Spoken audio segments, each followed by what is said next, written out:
Welcome to Author. My name is Sven Davison, and today I have a return of Megan Haskell, where she talks about world building and the different influences on her 9 fairy realms. And if you haven't subscribed already, please do so. And let's hear from Megan. Going back to your book series, right now, what are you envisioning as far as the entire arc of the series? What do you have planned for it? I mean, I don't want to reveal too much because obviously you won't be able to read the books, but I'm just kind of curious what you've got in mind, just in broad terms. Yeah, so in broad terms, so I kind of look at the first 3 books as the first trilogy. So kind of a little bit of a Star Wars-esque thing, whereas the first 3 books are sort of a set, and then I'll have another 3 books that are another set, and they have a different character arc. I mean, it's the same protagonist in both trilogies, but in the first character arc, she's sort of coming into her abilities. She's learning about herself. It's kind of a coming of age story. In the second trilogy, it's more of a rise to power and how she rises above. And I don't want to give too much away, so we'll just kind of leave it at that. But it's sort of now that she knows who she is and what she's capable of, now she has to get other people to believe in her and really come into a leadership role. And there's always going to be, that save the 9 fairy realms, because that's good fantasy. And then I'm also working on a series of short stories that are different protagonists. So it's actually her mentor character from the Sanyare Chronicles, Lord Garamayan, and it's his early adventures, basically, and sort of how he came to be who he is. And I'm writing this series of short stories. One of them will be in an anthology that will release next year. I'll give one away for free to my newsletter subscribers. And then I'll have probably 3 to 5 more, depending on which stories I actually end up really liking as I'm writing them, and which ones are kind of end up not really being stories, but events. And there's a difference there. But anyway, so then I'll have, say 6-ish short stories, which I will package into a single novel in a year or 2 that will be sort of the early adventures. And I'm going to kind of frame it as a campfire story. I'm really excited about this. But so it's like, hey, Lord Garamayan, tell me about your childhood, and kind of that sort of like talking to Grandpa around the fire sort of a feel to it. And then I'll have each of these stories packaged into their own anthology eventually. So I'm working on that. And then I also have a novella in progress. I'm about halfway through it. It's stalled for the moment, but I'll go back to it.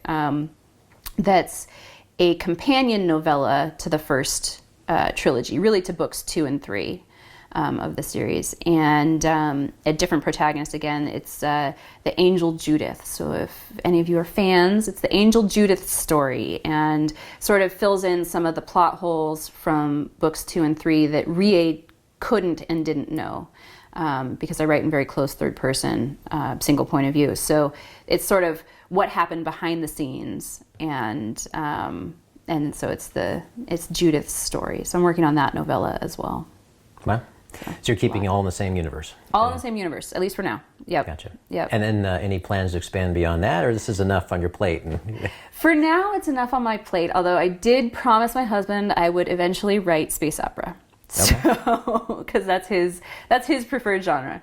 So someday I will get there. And I actually have a character, I just don't have a story yet. I don't think I have the skill yet to do his kind of space opera, which is real space opera, which is multi-point of view, complicated, 500-page tomes, Does he have any favorites in that genre? Hyperion is definitely one of his favorites. He also likes the Frontlines, I think it's Frontlines, by Marco Cluth's series. So he's read all of those, and as soon as it's up for pre-order, he buys the next one in that series. Wow. And then the Expanse series is his other favorite. Gotcha. So we watch the show together. I haven't read the books for The Expanse, but we do watch the show together, and it's. Are you Battlestar Galactica fans at all? No? Oh yeah. We watched the original and the new one, or newer one. Yeah. Yeah. So. Awesome. Yeah. My series, it's a fun adventure. I mean, ultimately that's what it comes down to. It's a fun adventure, and that's why I wrote it, because it's my own adventure that was in my head, and now I get to share it. So So sounds like the gift keeps giving, because you're expanding this universe all the time. So yeah. Well, and I set it up that way. When I did the world building, I wanted to have a universe that I could play in for a really long time. I wanted it to have depth, and really the world building as a character of its own in my stories. I have nine different realms, and I have a whole, like, the world trees. It's vaguely Norse-based, Norse mythology, very loosely. But there are 9 realms, and it's sort of designed like a world tree, and they only connect in certain ways, and there are different species on each of the different realms, and the tree's not called Yggdrasil, though. It's just called something else. Not officially, yeah. So I have all the different mythological creatures, and so I have a lot of fun with that. But I definitely wanted something when I was developing the universe that wouldn't just be limited to one protagonist or one story. I wanted to have something that I could really expand on and play with. One of my big influences now is an author, Nalini Singh, who writes paranormal romance mostly, actually. But the thing that I really love about her series, that I admire so much, she writes the Psy Changeling series, is this concept of each of her books is a romance, a traditional, couple, 2 people, trading chapters romance. But behind the scenes, there's this big story arc of the world and the politics and the conflict between different factions within this world is just fascinating. And so you start with book 1, and you can read each book individually and enjoy it, but you start with book 1 and you read all the way through the series, and you get this such a big, deep universe that it so impresses me. I would love to meet her someday and just pick her brain on how she did it, because it's phenomenal.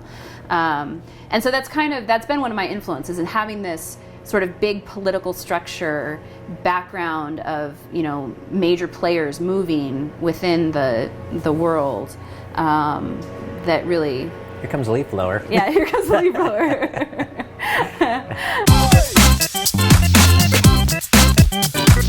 She actually has 2 major series. She has the Psy Changeling series, and then she has it's an angel series. I can't remember the name of the series, and I actually read a few of that one, but that one didn't grab me quite in the same way that the Psy Changeling series did.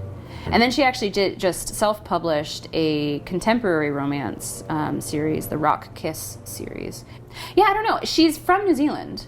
Okay. So, in a way, you'd think she would have more of an international presence than just U.S., but I still think most of her readership is U.S., but I could be wrong. It might be. I'm not sure.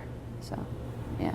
But you recommend it, so. I do recommend it. Like, if you like romance at all, I recommend the series as and if you're a writer, I recommend it as a study in how to give a story that's tight on the characters, but also really broad and wide and epic in the overall series. She just does a phenomenal job. Well, Megan, thanks for doing this. Thanks for coming over. So. Thank you. This has been fun. I think we're doing good. The Sanyare Chronicles, which is a kick-ass female heroine dark fantasy adventure. First in the series is Sanyare, the Last Descendant. The second is the Heir Apparent, and the third is the Rebel Apprentice. It's a story about a human woman who's been raised by elves, and she survives an assassination attempt only to be framed for treason. And so she has to go on an adventure to find out her true ancestry, who she really is, and ultimately save her head and the 9 fairy realms. Please subscribe so my dad can make more videos like this. Thank you.